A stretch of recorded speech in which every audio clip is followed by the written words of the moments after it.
Muy sinceramente y muy profundamente esta invitación que se hace a la plataforma 2015 y más a participar en este espacio. Y el agradecimiento es doble. Por un lado, porque se nos invite a trasladar nuestra voz y a traer aquí algunos de los debates y de las reflexiones que nos estamos haciendo, no solo la plataforma, sino muchas organizaciones de cooperación también, pero sobre todo porque creo que este es un espacio pues muy bueno para aprender, para escuchar algunas reflexiones con las que no convivimos pues todos los días, ¿no? Por lo tanto, lo considero como un espacio fundamentalmente de aprendizaje y de intercambio. Y un espacio en el que creo que muchas de las categorías mentales y de las percepciones pues se pueden transformar, ¿no? Por lo tanto, no quería pasar la oportunidad de plantear esto.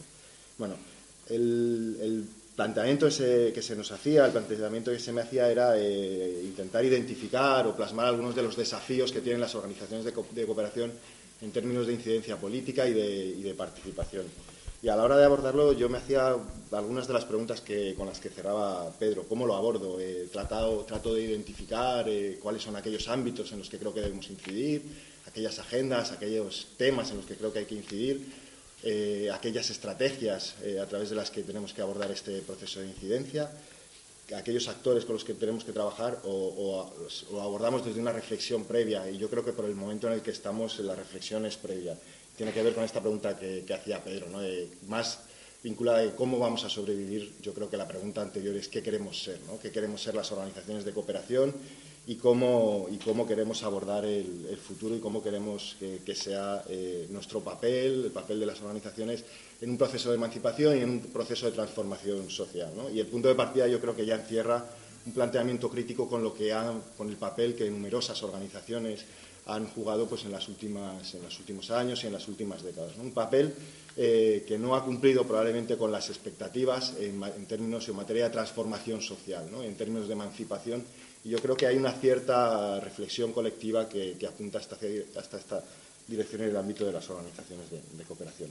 La manera en la que voy a articular esta charla, fundamentalmente para ayudarme a mí a ir ordenando las ideas y también intentar facilitar el seguimiento, es hacer un muy breve ejercicio de diagnóstico, de contexto en el momento en que estamos. Creo que muchas de las cosas ya se han dicho y me ayudan mucho a ubicar el punto de partida. Pero creo que algunas más específicas de las organizaciones de cooperación sí pueden ser resaltadas. Un segundo apartado en el que me gustaría destacar cuáles están siendo las respuestas de las organizaciones o de algunas organizaciones de cooperación al contexto en el que nos encontramos. Y estos dos elementos, el contexto y las respuestas, creo que ya van a servir para identificar algunos de los desafíos en materia de incidencia política y de participación, para después en una tercera parte, muy breve, intentar plasmar o identificar algunas propuestas que sí pueden ir hacia una articulación de agendas alternativas, ¿no? o de espacios de convergencia con otros actores y desde otras perspectivas críticas en la construcción de una agenda distinta a la agenda hegemónica. Bien, comparto plenamente lo que se ha dicho en relación al contexto de que estamos en una crisis mucho más profunda que la crisis de financiación, y en el mundo de la cooperación yo creo que hay una traslación clara de este análisis. Las organizaciones de cooperación viven una crisis fuerte, una crisis fundamentalmente que ha ido al calor de un creciente proceso de institucionalización, un creciente proceso de profesionalización malentendida en muchas organizaciones y un proceso de adaptación a las estrategias de la política de cooperación, sea la política estatal de cooperación, sea la política descentralizada de cooperación. Y muchas veces se ha crecido de manera ciertamente en buena medida desnaturalizada respecto a cuál era el objetivo original y la naturaleza fundacional, muy vinculada a las luchas políticas y a los movimientos sociales de buena parte de las organizaciones de cooperación en el Estado español y también en el ámbito local, ¿no? en muchas ocasiones. Por lo tanto, hay un sustrato que explica en buena medida esta crisis, y es un sustrato que se evidencia claramente en las relaciones que han tenido las organizaciones de cooperación, las ONG, con las administraciones públicas. En muchas ocasiones ha sido una relación muy funcional, una relación muy instrumental, ha permitido a diversos actores cumplir con sus objetivos, a las administraciones públicas cumplir con sus objetivos a través de la política de cooperación, y a las organizaciones les ha permitido sobrevivir, les ha permitido fortalecerse, les ha permitido tener cierta capacidad de incidencia y de influencia y de transformación, pero también ha sido parte de su debilitamiento. Y en este contexto de crisis profunda de la participación de las organizaciones o de la capacidad de transformación de las organizaciones, nos encontramos o estalla el contexto de crisis, en los 2 o 3 últimos años de manera muy profunda, el descenso de la financiación, el descenso de los fondos en las políticas de cooperación. Todos estos factores, los factores previos a la crisis y los factores más contextuales de la crisis, generan una serie de elementos, una serie de dinámicas que confluyen y que tienen como resultado un debilitamiento, una asfixia importante en cuanto a la participación de las organizaciones de cooperación en las políticas de cooperación, sobre todo desde una perspectiva más crítica y desde una perspectiva más transformadora. Voy a pasar solo por encima por estos elementos porque yo creo que Pedro los ha tratado muy bien y también en otras de las intervenciones anteriores e incluso también de las de ayer, ¿no? Pero hay un evidente cambio en las relaciones entre el Gobierno y las organizaciones de cooperación. En el momento en que cambian las prioridades, en el momento en que el concepto de crecimiento va trasladando a otros conceptos de desarrollo, a otros enfoques en el centro de la agenda, empiezan a cambiar las prioridades y empieza a cambiar el protagonismo de los actores. Hay creo que Gonzalo lo ha explicado muy bien y también Pedro, un desplazamiento de las organizaciones de cooperación a favor de los otros actores de naturaleza privada o de naturaleza a favor de las empresas, ¿no? Y esto se acompaña de un discurso de deslegitimación de muchas de las organizaciones de cooperación. Un discurso que es paradójico porque en muchas ocasiones se ampara en términos de eficacia, ¿no? Las organizaciones no son suficientemente eficaces en la generación de resultados de desarrollo y, por lo tanto, por ahí viene buena parte de su deslegitimación. Muchas veces este tipo de argumentos ocultan otros argumentos mucho más vinculados con el contenido político, con el contenido reivindicativo de algunas de las organizaciones. Se produce, como digo, un descenso de la financiación. Como dato así, yo creo que muy significativo, los dos últimos años el Estado español desciende más del 70% de su ayuda oficial al desarrollo. En el año 2011 desciende un 33% y en el año 2012 un 50%. Ningún otro país ha hecho descender su política o su volumen de ayuda en estas proporciones, pero ni de lejos. O sea, es una apuesta muy clara dentro del contexto más generalizado de recorte de políticas públicas y de recorte de derechos, el descenso de las políticas de cooperación. Y luego hay una lógica que yo creo que ha explicado muy bien Pedro, y es que se produce un cambio respecto a la demanda de las administraciones públicas a las organizaciones de cooperación. Se les exige, desde una lógica amparada en la agenda de eficacia de la ayuda, pero que creo que es una interpretación distorsionada conscientemente de la agenda de eficacia de la ayuda, sobre resultados mucho más concretos de desarrollo. Esto es una lógica claramente influenciada por la lógica del value for money. Necesitamos, de cara a la generación o presentación de resultados ante la opinión pública, resultados claramente contrastables, resultados claramente medibles, que nada tienen que ver con aquellos procesos de los que hablaba antes Gonzalo, de apoyo a movimientos sociales, de apoyo a organizaciones en los países con los que se trabaja o con los que se tiene algún tipo de actuación. Nada tiene que ver con esas lógicas y son lógicas mucho más resultadistas, que en el fondo, a mi juicio y al juicio de diferentes análisis, tienen mucho más que ver con la eficiencia administrativa y con la necesidad de gestionar de manera mucho más eficiente los recursos de la cooperación por la incapacidad de muchas de las administraciones de dar respuesta a todos los requerimientos que las propias administraciones han ido generando a lo largo de los años, ¿no? Por lo tanto, es una especie de círculo vicioso. Otro elemento que vemos claramente que contribuye o que confluye es la concentración de la financiación en determinadas organizaciones más grandes. Esto además es una tendencia claramente europea, en numerosos países está ocurriendo. Una concentración entre las organizaciones con mayor capacidad técnica, con mayor capacidad de ejecución, pero no necesariamente con aquellas organizaciones que están más arraigadas entre los movimientos sociales y entre el tejido asociativo, ya sea en los países del norte o en los países del sur, independientemente. Y otro de los elementos que también ha plasmado Pedro de manera muy clara es el impulso o la invitación de las administraciones públicas a las alianzas entre las organizaciones de la sociedad civil, lo cual no estaría nada mal. El problema es que muchas veces esta invitación está orientada hacia las alianzas público-privadas y hacia la alianza con determinados actores claramente del sector privado. Como digo, se trata de una serie de factores, algunos más coyunturales y otros mucho más estructurales, que limitan o determinan en buena medida la participación de las organizaciones de cooperación en las políticas públicas y en las políticas de cooperación, pero sobre todo laminan la participación de corte más político, la participación en el diseño, la participación en el seguimiento de las políticas y la participación desde una perspectiva de la incidencia política. Se produce una paradoja fuerte, la paradoja de la participación en las políticas de cooperación. Probablemente la política de cooperación del Estado español y de muchas comunidades autónomas sea la política más participada por la sociedad civil, entendiendo esta participación fundamentalmente desde el punto de vista de las organizaciones de cooperación, ¿no? Otras políticas no tienen esos espacios de participación y no tienen ese volumen de participación. Lo que está ocurriendo de manera muy clara y de manera más marcada en los últimos años por las tendencias y por los cambios en el contexto es que esta participación se está orientando hacia los ámbitos de gestión de la política de cooperación, hacia los ámbitos de ejecución de la política de cooperación, en detrimento de manera también clara de los ámbitos de participación y de los ámbitos de definición de las políticas, de la política de cooperación y del conjunto de las políticas de desarrollo.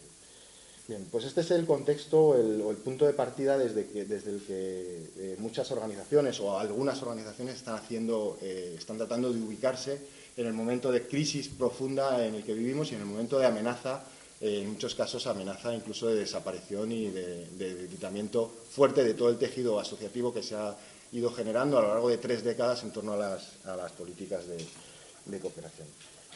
Y ya paso con esta introducción al segundo apartado, que es las respuestas que nos estamos encontrando. Lo voy a abordar desde 2 perspectivas. Una primera, muy breve, las características que tienen estas respuestas, las características que tienen la mayoría de estas respuestas y luego cómo son en la práctica algunas de estas respuestas. Yo creo que hay 2 características claras en torno a las respuestas que se están ofreciendo. La primera es que no se hace, a mi juicio y a juicio de algunos que compartimos este análisis y algunas organizaciones, no se hace una lectura que vincula el elemento estructural y el elemento coyuntural, sino que es claramente una lectura reactiva. Ha habido un descenso de la financiación y este descenso de la financiación a muchas organizaciones les ha hecho reflexionar sobre cuál era su futuro, sobre cuál era su papel. Por lo tanto, no es posible incorporar esta reflexión respecto a raíces o razones más profundas de cuál había venido siendo el papel de las organizaciones de cooperación en las políticas de desarrollo y en las políticas de cooperación. Estoy hablando de la respuesta general. No todas las organizaciones han caído en esta simplificación del análisis, en esta simplificación del contexto, del diagnóstico, pero una buena parte de las organizaciones sí que ha caído en esta reactividad. Por lo tanto, es una reactividad o una lógica reactiva que da respuesta o genera un tipo de respuestas muy orientadas a la búsqueda de la supervivencia. ¿Cómo me sitúo yo en este contexto para poder seguir sobreviviendo? Y la segunda característica que yo creo que reviste todo este tipo de respuestas es que sí se ha producido hasta cierto punto una respuesta colectiva en el ámbito discursivo, sí se ha logrado aglutinar o se han logrado aglutinar diferentes respuestas colectivas, pero se han quedado en muchas ocasiones en el ámbito retórico, en el ámbito discursivo y en muchas ocasiones incluso en la propia defensa del propio colectivo de las organizaciones y no tanto en la defensa de una política pública, con vocación de transformación social, ¿no? Y esta respuesta colectiva en el ámbito discursivo no ha dado lugar a estrategias colectivas de respuesta, sino que las estrategias muchas veces en la mayoría de las ocasiones se han gestado o se han generado en el ámbito individual de las organizaciones. En la mayoría de los casos ha sido así. En concreto, se observan múltiples tipos de respuestas, muchísimas respuestas y en buena medida cada organización está tratando de abordar este contexto de diferente manera. Pero yo creo que se observan fundamentalmente 3 tipos de respuestas. Probablemente me deje muchas, pero hay una primera que es la adaptación.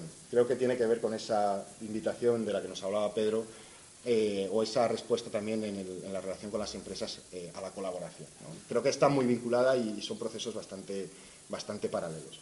Muchas organizaciones están intentando adaptarse al contexto, a la situación actual, y la manera de hacerlo es a través de una revisión de su propio modelo organizativo y de su propia lógica de financiación, y adaptándose a las nuevas fórmulas propuestas y a las nuevas fórmulas que parecen como la salida natural de las organizaciones para que puedan continuar el trabajo que han venido haciendo hacia la actualidad.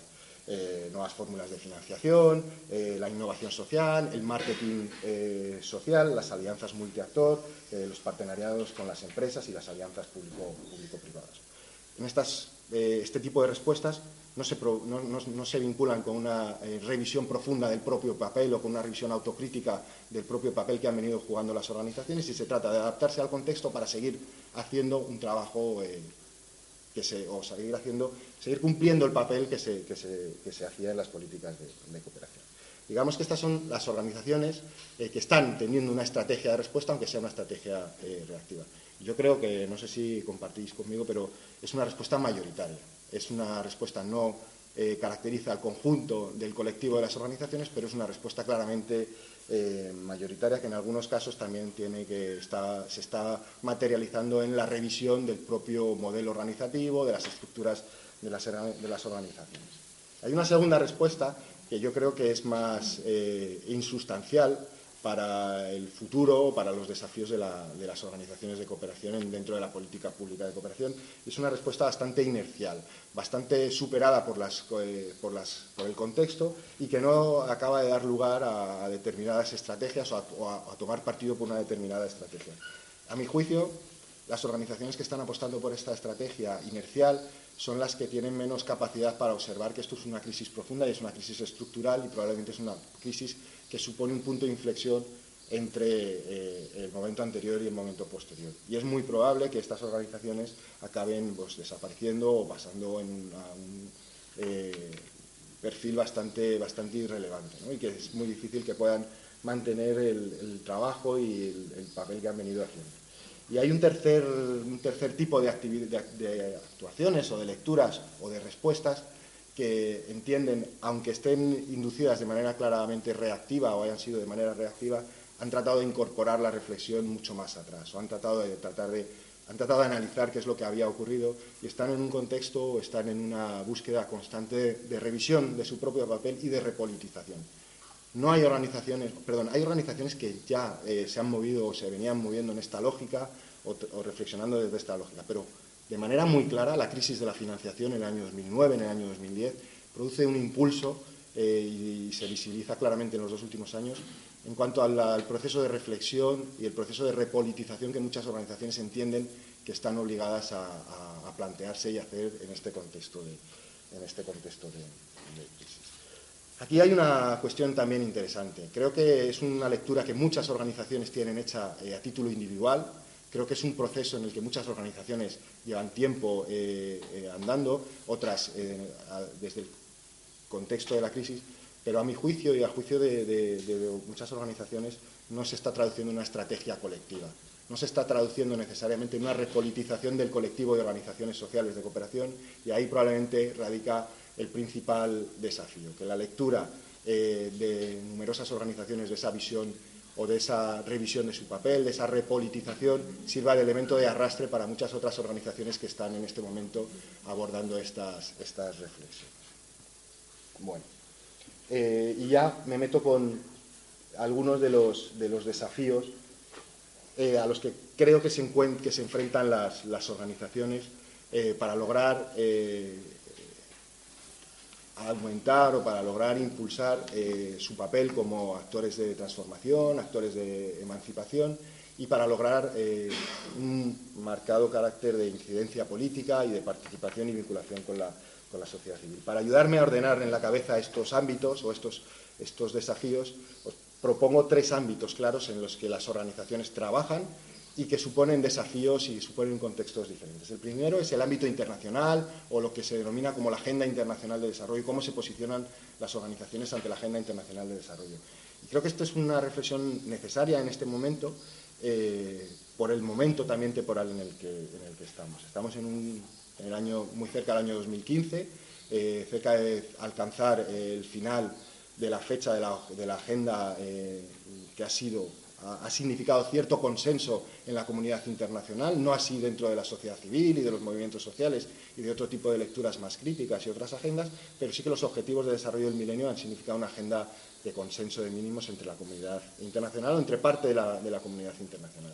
Estamos en un momento de finalización de esa agenda y en un momento de abordar la siguiente agenda de desarrollo, la denominada Agenda Post-2015, que ya están en marcha los procesos de reflexión claramente institucionalizados y a los que la sociedad civil en prácticamente ninguna de sus manifestaciones ha tenido acceso. Por cierto, en la que los actores privados están teniendo un papel fundamental en el proceso de configuración de la agenda.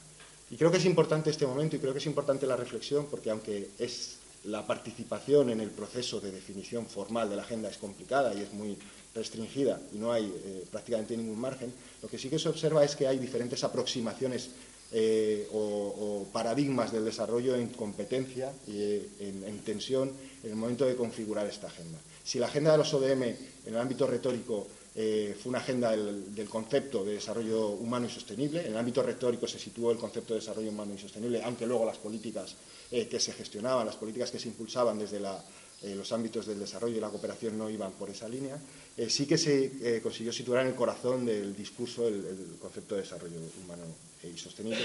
En este momento, incluso esa batalla dialéctica está perdida o se está perdiendo. Es el concepto de crecimiento económico, el postconsenso de Washington, el que se está situando en el centro de esa agenda. Pero luego hay otras alternativas y otras aproximaciones al desarrollo en las que creo que la sociedad civil, las organizaciones de cooperación sí que tienen un desafío importante en cómo construyen y cómo acercan esas otras narrativas del desarrollo, narrativas vinculadas con el postdesarrollo, narrativas vinculadas con el decrecimiento, con el buen vivir, o aquellas narrativas que se generan en otros espacios y desde otros ámbitos. Y las organizaciones de cooperación tienen un espacio, aunque mínimo, en la participación de esa agenda, y creo que tienen un compromiso y un desafío en cómo trasladan esas otras alternativas, esas otras aproximaciones del desarrollo. Eso es en cuanto al ámbito internacional y por simplificar mucho y ser bastante sintético por razones de tiempo. El segundo tiene que ver con las políticas públicas en el ámbito estatal, en el ámbito autonómico, en el ámbito local, en el ámbito regional. Tienen que ver con la vinculación entre las políticas públicas y cómo se integra la idea del desarrollo o la idea de los derechos humanos, la idea de determinadas agendas alternativas, agendas críticas en el conjunto de las políticas, públicas. Y ahí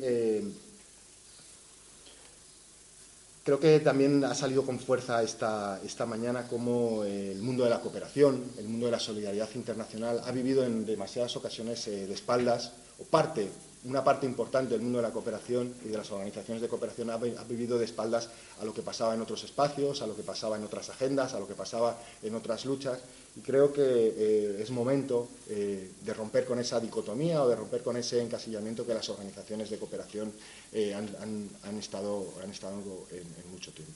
Creo que tiene que ver con el divorcio que ha existido en muchas ocasiones entre movimientos sociales y organizaciones de cooperación. En el caso del Estado español es muy claro, y creo que es una de las cuestiones interesantes y los desafíos importantes. Me consta y sé que muchas organizaciones es una cuestión que tienen bastante claro y que existen en muchos espacios de convergencia entre organizaciones, movimientos sociales y otras agendas críticas.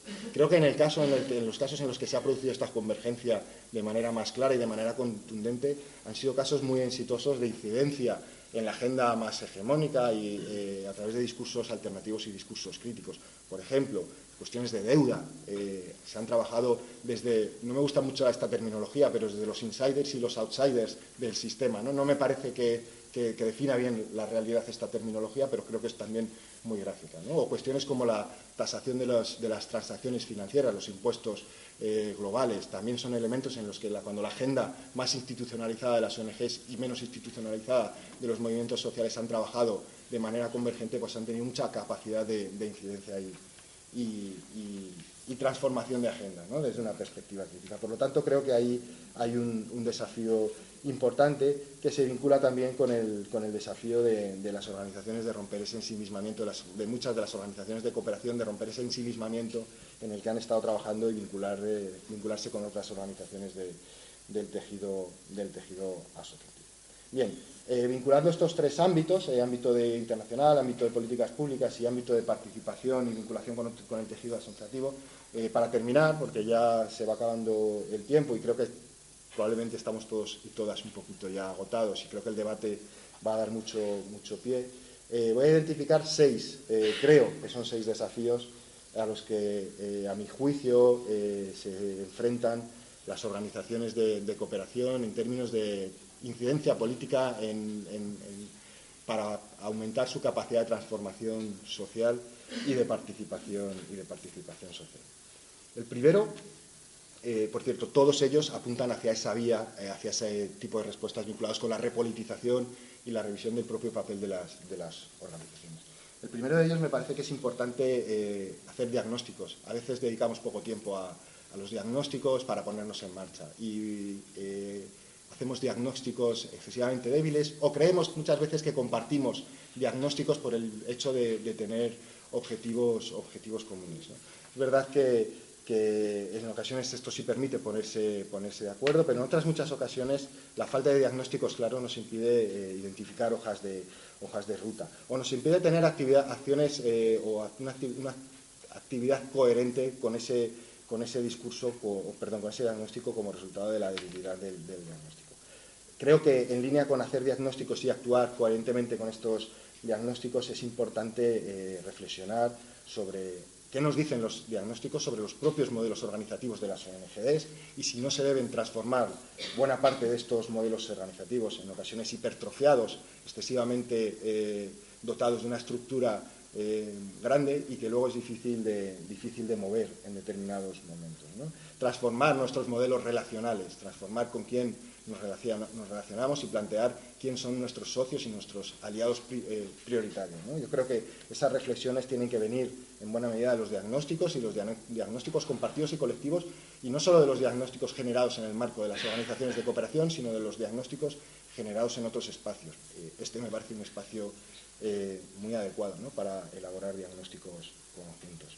Y luego creo que en coherencia con esos diagnósticos también es necesario replantearse o reflexionar sobre las propias prácticas y es necesario transformar prácticas. Muchas organizaciones de cooperación están excesivamente orientadas hacia actividades o actuaciones altamente demandantes o intensivas en recursos económicos,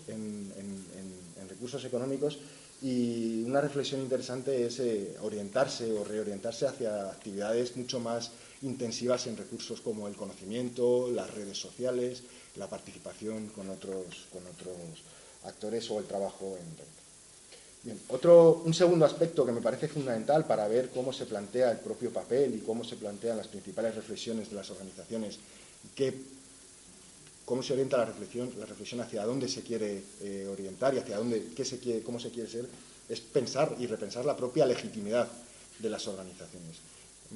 Creo que hay muchos mantras sobre de dónde emana la legitimidad de las organizaciones, muchas veces sus principios, sus valores fundacionales ofrecen o de ellos emana una legitimidad clara en las organizaciones, pero muchas organizaciones se han alejado de esos valores fundacionales.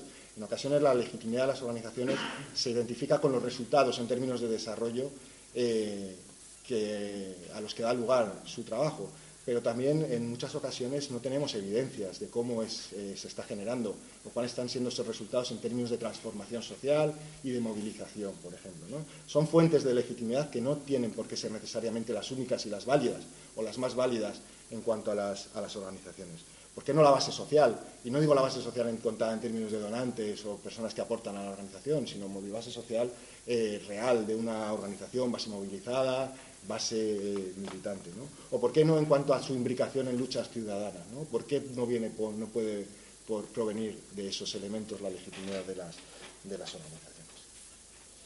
El siguiente elemento, el siguiente desafío en términos de participación y de incidencia política, o por lo menos para asumir o poder abordar un buen papel en términos de incidencia política y participación, es la generación de un discurso colectivo.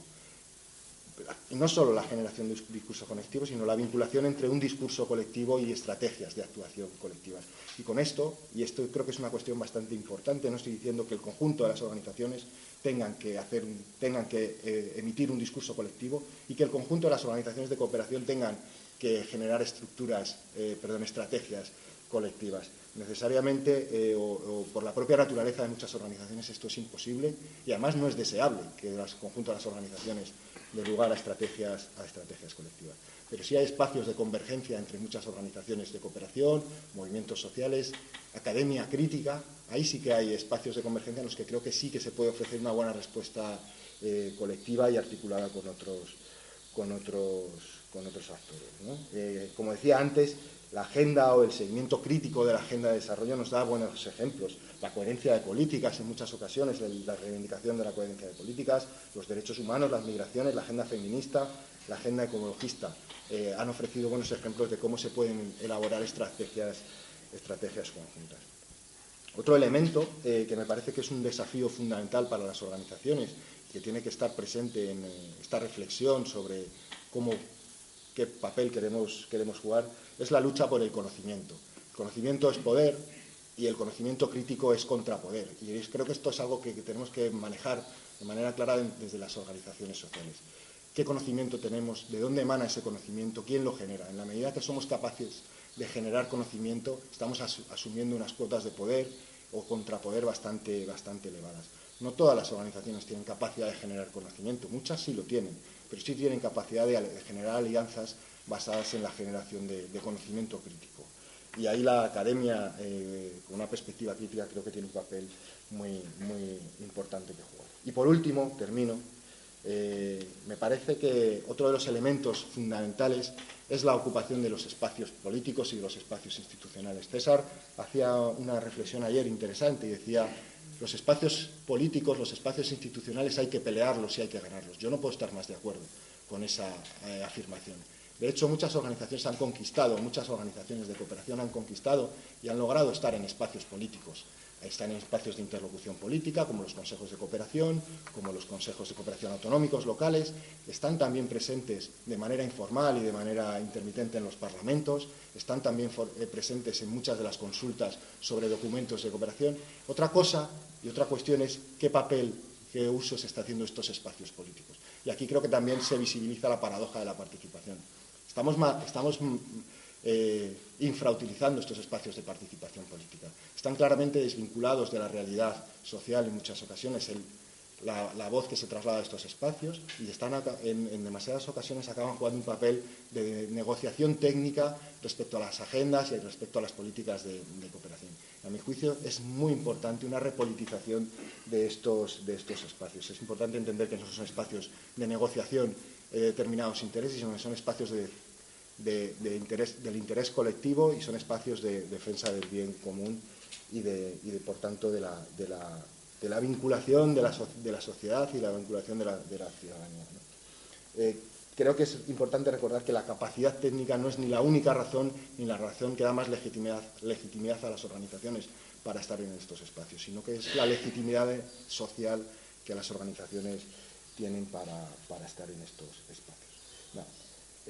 Termino con una idea que algunas de las reflexiones que he escuchado estos días me han hecho pensar, y creo que Gonzalo esbozaba esta mañana respecto a los movimientos sociales, pero creo que también es muy válida para las organizaciones de cooperación. Yo estoy de acuerdo en que estamos en un momento de resistencia y confrontación, pero creo que no es solo un momento de resistencia y confrontación. Creo que es momento de proponer una agenda crítica, una agenda alternativa. Creo que este es en buena medida, en alguna medida, el objetivo de este encuentro, y creo que el desafío es lograr que el discurso contrahegemónico se convierta en alternativa política, y que el discurso contrahegemónico se convierta en alternativa política demanda de la participación y demanda de la convergencia, probablemente también del conflicto, pero también de la negociación y del entendimiento entre movimientos sociales y organizaciones de cooperación. Por supuesto, no todas las organizaciones de cooperación, y supongo que no todos los movimientos sociales comparten esta idea, pero entiendo que sí que puede haber espacios de convergencia y espacios de coincidencia en esta reflexión. Es que ricasco.